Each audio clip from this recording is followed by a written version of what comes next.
গোলাঘাটত মই ইয়াত নগাঁও মেডিকেল কলেজত এছিষ্টেণ্ট মেট্ৰন হিচাপে কৰোঁ। মোৰ কঁকালৰ বহুত দিনৰ পৰা কঁকালৰ বিষ আৰু হোল বডিও পেইন আছিলে। মই গুগলত চাই গম পালোঁ এই কাইৰেপ্ৰেক্টিছ চেণ্টাৰটোৰ কথা। তাৰপিছত ইয়াতে মই 12 দিনৰ কোৰ্চ এটা ল'লোঁ। মই যথেষ্টখিনি ভাল পালোঁ। মোৰ হাতৰ আঙুলিবিলাকৰ খুব বিষ আছিলে, সেইখিনি ভাল পালোঁ। ভৰিবিলাকৰো বিষ আছিলে, সেয়াও যথেষ্ট ভাল পালোঁ। আৰু কঁকালৰ বিষো মই যথেষ্টখিনিয়ে ভাল পাইছোঁ। ছাৰক বহুত ধন্যবাদ। মোৰ গোটেই চেণ্টাৰৰ যিখিনি কৰ্মী আছে সকলোকে মোৰ বহুত ধন্যবাদ থাকিলে।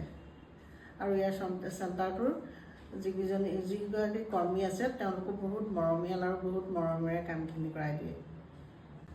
মোৰ ঘৰ গোলাঘাটত, মই ইয়াত নগাঁও মেডিকেল কলেজত